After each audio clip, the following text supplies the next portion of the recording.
राष्ट्रीय आंदोलन के पराक्रमी नायक नेताजी सुभाष चंद्र बोस की आज 127वीं जयंती है।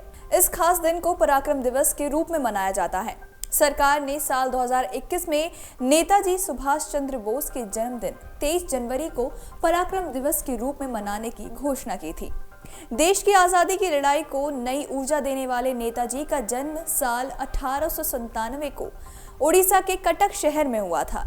एक संपन्न बंगाली परिवार से ताल्लुक रखने वाले बोस के 7 भाई और 6 बहनें थीं। उनके पिता का नाम जानकी नाथ बोस और माता का नाम प्रभावती देवी था। उनका निधन 18 अगस्त 1945 ताइवान में हुआ था। भारत की आज़ादी में नेताजी का बहुत बड़ा योगदान रहा है और आज उनके जन्मदिन के दिन लोग उन्हें याद कर श्रद्धांजलि दे रहे हैं। नेताजी की जिंदगी और देश के लिए उनका त्याग आज भी युवाओं के लिए प्रेरणादायक है। नेताजी सुभाष चंद्र बोस के प्रेरणादायक विचार आज भी युवाओं को उतना ही प्रेरित करती है जितना कि आज़ादी के आंदोलन के दौरान किया करती थी। नेताजी के कई ऐसे नारे हैं जो आज भी लोगों के दिलों में बसे हुए हैं। नेताजी ने जीवन में संघर्ष को काफी महत्व दिया था। उनका मानना था कि संघर्ष इंसान को बेहतर बनने में मदद करता है। नेताजी सुभाष चंद्र बोस ने ही 1943 में भारत को ब्रिटिश शासन से मुक्त कराने के लिए आजाद हिंद फौज का नेतृत्व किया था। नेताजी सुभाष चंद्र बोस का नाम बड़े शिद्दत से आजादी के नायकों में लिया जाता है। नेताजी ने अपना पूरा जीवन देश की सेवा करते करते गुजार दिया।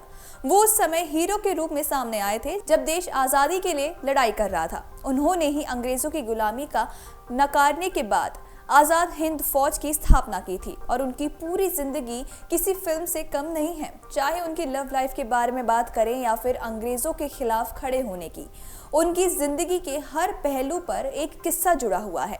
उनके जीवन में कई चीजें काफी रहस्यमय रहीं। खास तौर पर जब बात होती है उनकी मृत्यु की, तो ये रहस्य आज भी जस का तस बना हुआ है कि आखिर नेताजी की मौत हुई तो हुई कैसे। इतने सालों के बाद भी ये रहस्य आज भी बरकरार है।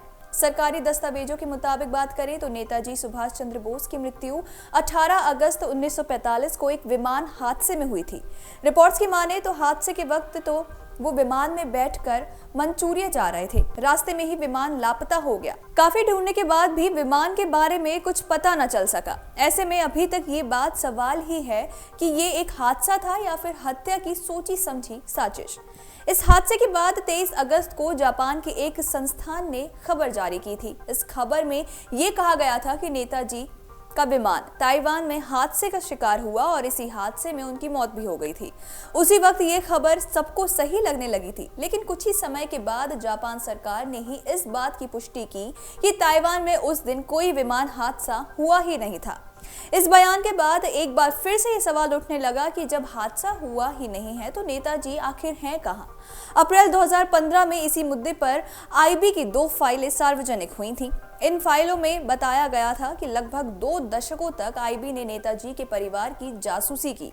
कई लेखकों का मानना है कि जवाहरलाल नेहरू को नेताजी की मौत पर शक था। ऐसे में उन्होंने बोस परिवार के लोगों की जासूसी करवाई ताकि अगर नेताजी अपने परिवार से संपर्क में रहें तो इस बारे में उन्हें पता लग सके।